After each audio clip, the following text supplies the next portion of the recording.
afternoon, everyone, and welcome to Topic Time with Harrison Young in November of 2021. What a year it's been. It's gone by like crazy. We've had a great first 10 months of the year. Now we're in the 11th. After my first show in November, it's going to be incredible. The weather outside isn't too bad. It's fall and it feels good. The leaves are crisp. And there's a lot of orange as usual, and I have an awesome guest tonight. Before we get to him, got to read these great underwriters, and then we will commence per usual. We got some new ones. We've got the Lucky Dog Tavern and Grill in Pembroke. That's a new one. We got Off the Wall Kids right here in Carver. That's a new one. We got Ocean Street Auto Repair and Service Incorporated in Marshfield. We got MP Sports Cards right here in Carver. That's a new one. We got Squids Ink Tattoo in Pembroke. That's a new one. We got Behaj Anton Salon in Cohasset. That's a new one. We got Manny's Auto Repair in Taunton. We got the Gunrunner LLC in Middleborough, dedicated to your Second Amendment rights. We got New England Floorscapes in Middleborough. We got the Granite Guys in Halifax. We got Pals Driving School in Middleborough, helping service driving school students from Middleborough and vicinity. We got Pembroke Radiator in Pembroke. We got Pacini's Pizza in Middleborough. They deliver. We got good old Dave's Automotive right up the road on Route 58 in Hanson. We got Salon Giovanni in Marshfield. We got South Shore Trains and more in Pembroke. We got Crazy Axes Recreation Center in Hanover. We got Genuine's Inspection in Middleborough. We got Craft Barbering in Pembroke. We got Carver Jewelers, Ronald Aaron, Liley, Delano Goldsmiths right here in the building. We got Bryant's Auto and Tire Service in Middleborough, and we got Giorgio's House of Pizza right down the road here in Carver, and they deliver too. So I want to thank you guys very much. And on that note, I will now introduce this young man here. This is Mr. Mark Denner. He is a sales executive, been in the business for 27 years with the automobile. I believe we all need our wheels, and I don't know what he's talking about, deals and no deals. He's a talker. I always say it's good to have people on the show that are creative talkers, and he seems to be one. And we're going to talk all about that, what his deal is in the car industry and the auto sales industry. And Mark, I want to thank you for coming in and being on my show tonight. Thank you for having me. I greatly appreciate it. I mean, it's been a trying past couple of years, obviously, with the auto industry. I mean, the one thing I do encourage people to do is stay with your local dealers.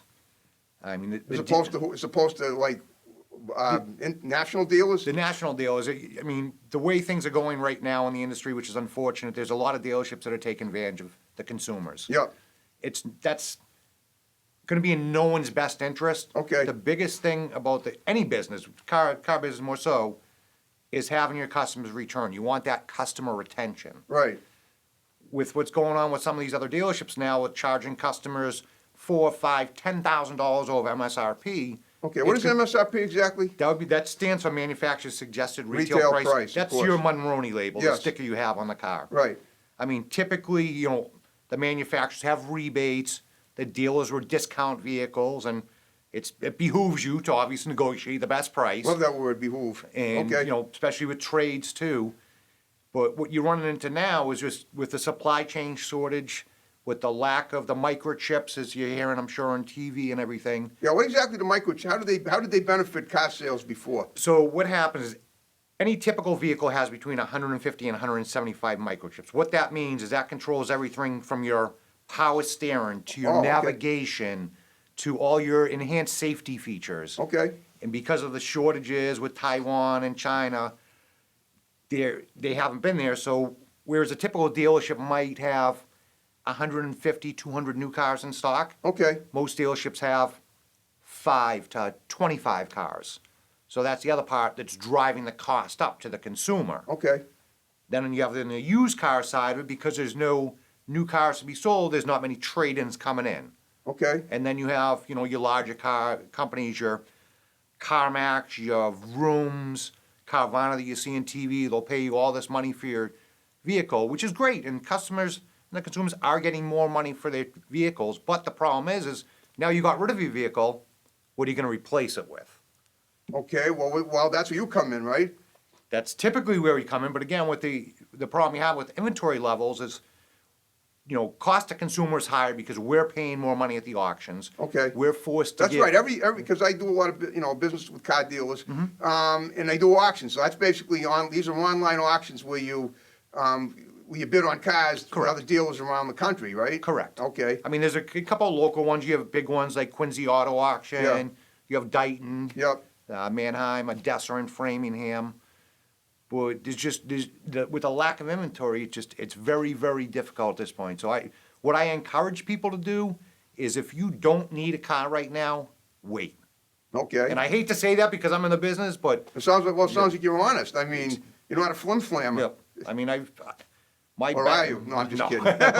my background, my career, I've always, I help people out. I never want to take advantage of someone because I want them to come back. I want their children to come back. I want their family members. Okay, I don't sure. want to be the, one and done type of person because that's not how you build a reputation. I've been doing this for 27 years. 27 years. There's a reason for it. Okay, well, listen, here's what I do with every guest. Now, I want to profile, now, a lot of my guests are in entertainment, and, the way I figure it, the show is my calling. What that means is I reach out to, I have almost 5,000 Facebook friends, and 98% of my guests come from there, as did you. And it's almost like every person I interview, they're in my domain for a reason. If they're not in entertainment, like if they're not actors, filmmakers, or models, they still have an interesting story to tell. And so what I do is every guest I profile them the same way. I like to find out about what they were like, growing up as kids, first of all, and how it got them to where they're at. So tell me a little about Mark Denner as a kid, and where did you grow up? And I grew up in Weymouth, Mass. Okay, I've never you left still- Weymouth. never left Weymouth. Been there Okay. my whole life. hometown guy there. Yep. Okay. Graduated from Weymouth High School, and I went to school for sheet metal HVAC. You went to school where? For sheet metal HVAC at Oh, Weymouth okay. High. I was HVAC, a got it. vocational. That's got to do with car repair, right? No, HVAC? HVAC. Yeah. Air conditioners and all. Oh, okay. That's Yeah. good. Well, doesn't that include cars as well? 'Cause Well, cars it have to does, have but air that's not what I was doing. Oh, for okay, so school. you were basically you went to school for, learning tech, for installing in homes, right? Correct. Okay, and so you did that before you started doing car sales? Yep. So what ended up happening is I had moved to Dedham for a short period of time, and I Okay. worked at Circuit City. I Yep. worked in the road shop. So what I did was I installed car stereos and all this. Okay, My father at the time, he had an insurance company for 30-plus years, ended up selling it, and he was selling vehicles. okay, So that was at Bach Mitsubishi in Norwood. okay. The general manager at the time owned a bunch of real estate properties. Was Ernie Bach your boss or your Yes. father's? He was, became my boss because I ended up working there. Ernie Senior, right? Senior and junior. And Senior was junior, still wow. alive at that point. Okay, you're probably good friends with him, right, still? Junior, yes, I still We'll talk have to get to him on the show, but go on. You can try. He's all Yeah, I over the know, I world. know. I'll give you a cell phone number. I understand. Oh, that'd be great, okay. I'll tell him. I won't tell him it's you, I'm No, kidding. that's fine. It's All right, okay. good. That's, all right, So, keep talking. Ended up, what happening was, the general manager, good friend of mine, he ended up passing away a couple of years ago. but Yeah, sorry. He was a Portuguese Jewish man, very, very cheap, and he needed some washers and dryers for his rental properties. Okay, okay. So he came in, I upsold him, sold him some extended warranties. Like, how much did you make? He said, I don't know, $10, $12 in commission. Okay. Like, why don't you try selling cars? Oh, that's what he said to you? Yep. Okay. I'm like, fine, I'll come up. I work with them, and that was 1995. Yeah, that's 26 years ago. And I just, from there, I learned, I self-taught myself F&I, which is finance and insurance, when you go in and, do your loans and all that stuff. Okay. And then I just progressed through the years. I spent many years with the Herb Chambers companies. Wow.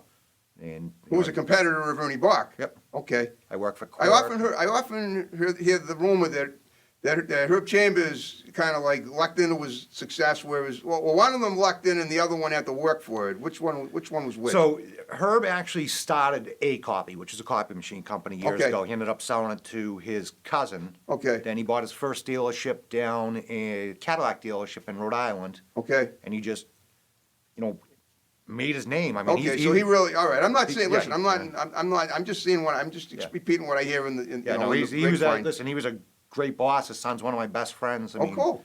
very, very honorable. Here's a man that probably has 10 to 12,000 employees throughout a 60-plus dealerships. Wow. And he'd walk in the dealership. 60 plus. Where are they? Are they all located in New England? All New England area, yep. Wow. But he knew everyone's name. You're talking about Herb Chambers? Yep. Okay. Wow. Is Just he like- still with us or not? Yes. Yes, good, okay. Good to know. He's still running around. I mean, he's getting a little up there in age, but he's still, Well, I'm 62. I don't know how old he is, but, It's mid-70s. oh, okay, yeah, I figured he's probably, yeah, I know he's been around a while. But I mean, great guy. Yeah. I just, as my career progressed, I started working for some of the smaller dealerships because it's not that you're not appreciated working for the bigger dealerships, but I like to go into a dealership that needs work Okay. and fix it from ground up, which is Right. one of my strong points that I've been very well at. And Tell me that's- something, are you good with your hands under the hood too? Yes. Oh, good, so did you ever go to school, when you went to school, I know HVAC had nothing to do with that. Was I ever a mechanic now?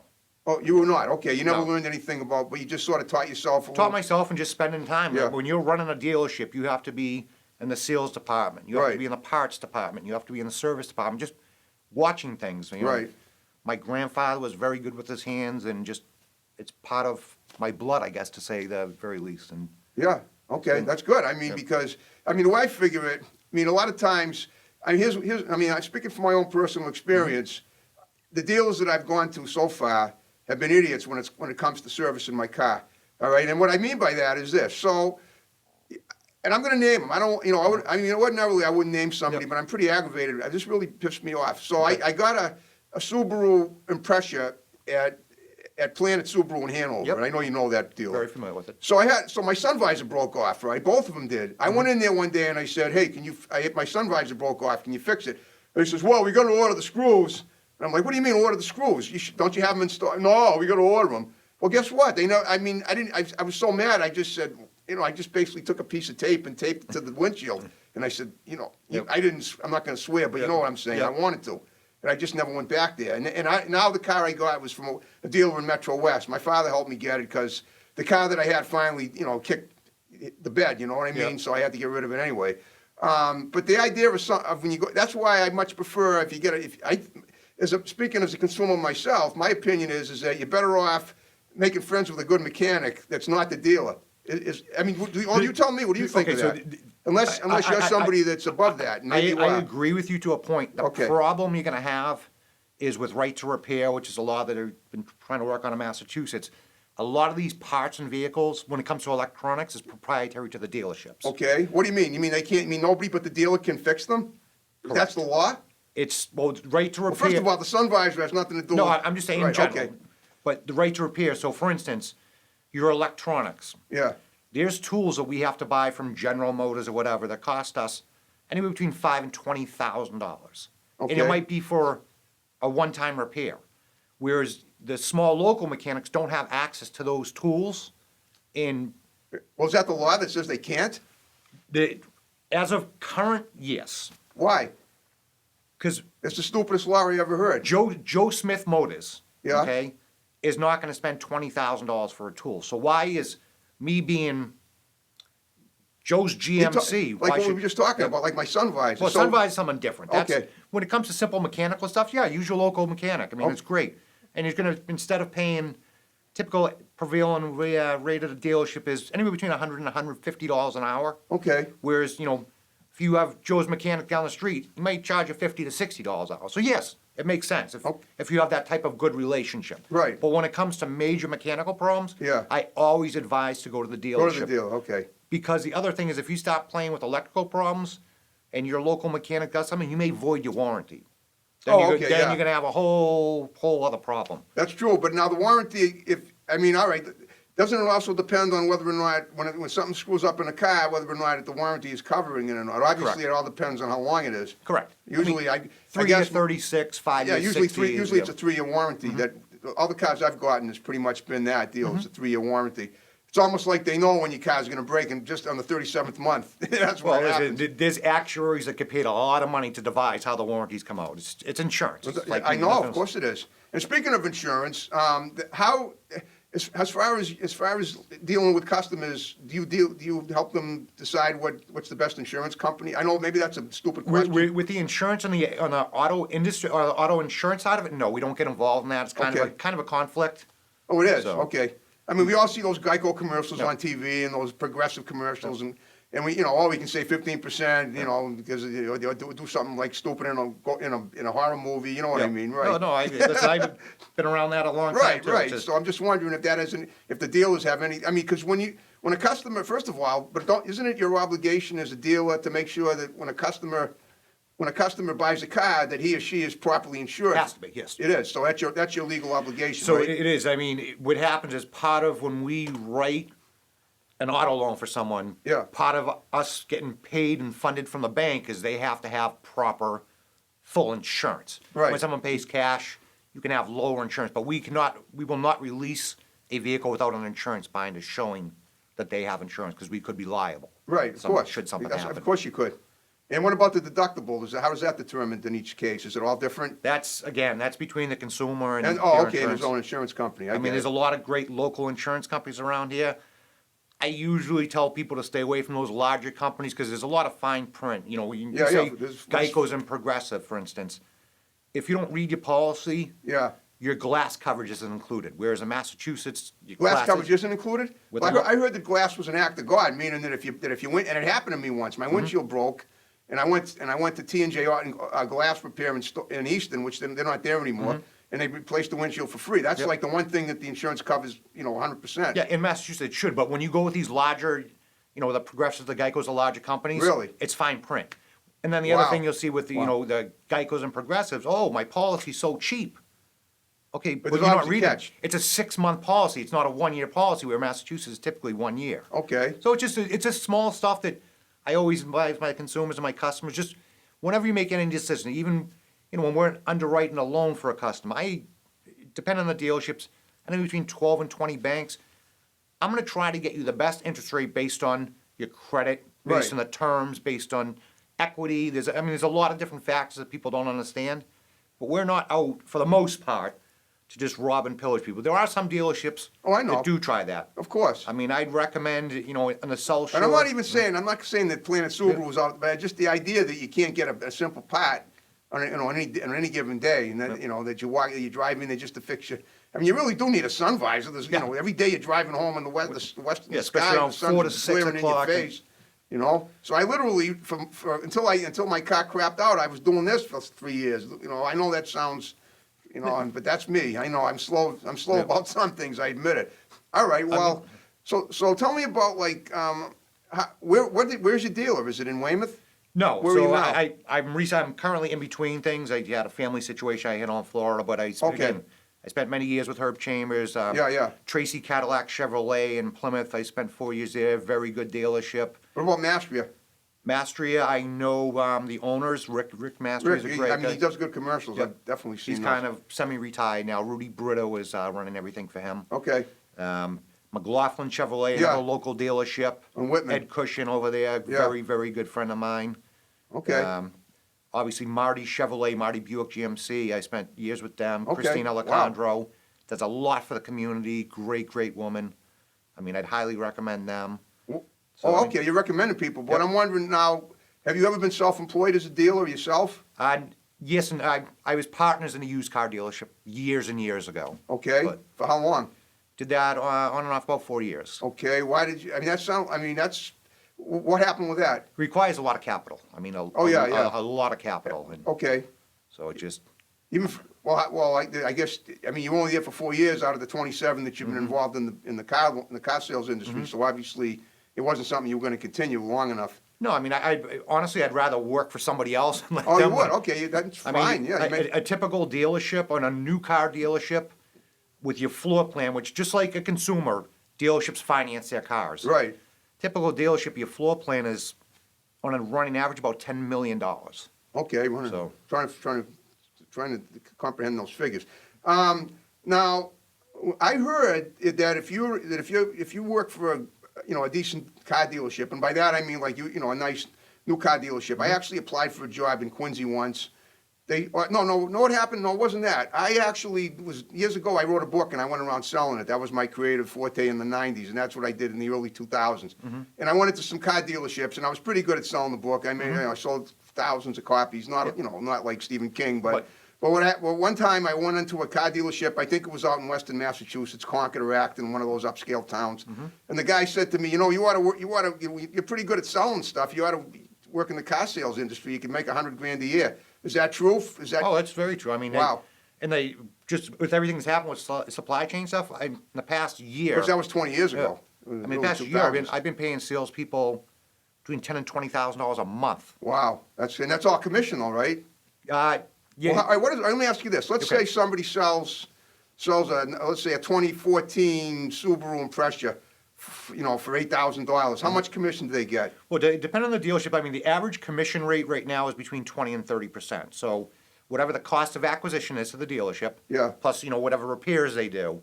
So if you owned it for a dealership for $5,000, so for $8,000, Yeah. you're gonna make 30% of the $3,000, $900. That's not bad. So that's for one sale, though. One sale. Well, all right, now, but in terms, all right, how many sales do you think an average guy would make, or person, or woman, doesn't matter. It seems to me, though, I've never actually had a woman wait on me in a car dealership, and I'm not saying that they wouldn't be good in sales. I just have never had Women it. actually do a better job. They believe it probably or not, do. I'm just never experienced it. So, well, let's say, how many cars a week could you sell to make $100,000 a year? I mean, to make $100,000 with the market now, you need to do 12 to 15 cars a month. That's not bad. I mean, well, but it's not bad. But I mean, all right. Now, when somebody comes in to buy a car, how do you approach them? I mean, you're supposed to. I mean, is it competitive between the salespeople? It's very competitive. Some dealerships have what they call an up system, which means, okay, you were in first, you're gonna take the first customer. Okay. Then the next salesperson, they're gonna take the second customer, and it's a rotation. Oh, I see. But most dealerships, it's an open floor. It's the Well, all right, guys. but let's say you walk into a dealership and there's 4 or 5 salespeople. How do they decide who's going to wait on you? I mean, everybody wants to make the commission. Who's ever the most aggressive? Yeah, but does it ever? I mean, I can't help but wonder if it gets too aggressive and they end up infighting because everybody wants the commission. It does happen. I mean, that does happen at dealerships. Well, there must be a system of not letting that happen because it's not professional. Honestly, Harrison, there is no system Wow. in most dealerships. Okay. It's just, it's a, Or like you walk in, hi, my name is Kirk. Come see me. I'm the guy that you want to talk to. Okay. I mean, I just remember I've gone with my father to the last car I got at Planet Subaru. That's how it went down. And then before that, I got my cars at Santilli and Brockton. You know them. Yep, I know. Well, they formerly Santilli, they're long out of business. I haven't been there in a while. Yeah, well, they were probably because they were rude as ever to people. They were very rude. I mean, I remember one day I went in there to get my car repaired, and the kid that was doing it, he went out. He goes, "I'm going to go wash my hands, and I'll be right back." And I sort of forgot that he said it, and I said, "What happened to Marty?" And he goes, "Well, he went to wash his hands. I thought he told you." You know what I mean? I mean, this guy named Elliot Baker that was. I know I'm name dropping, Yeah, but I got to okay. tell you, I've had a lot of frustrating experiences. No, and, that's unfortunate. Is that you're not the only person. There's a lot of people like Oh, I'm that. sure. That's why my approach has always been is get ahead of the problem. There's a lot of dealers that customer calls, they call and voicemail. No, Of course. Speak with a customer. If you speak with them up front, it's usually something very simple. Yep. You can resolve. But myself, I bought a bunch of cars over there, and it's just I want to get an instant resolution. I don't want the voicemail. They'll call you back. Oh, absolutely. Because word of mouth can either kill you or cure you. That's true. I mean, an average dealership spends between $20,000 and $60,000 a month on advertising. On Wow. your auto traders, your cars.coms, And TV. radio ads, TV, and all Right. that. Well, I know Santilli has a hot-looking girl that does an ad for them. Or now it's called Route 24, something or other. I don't know.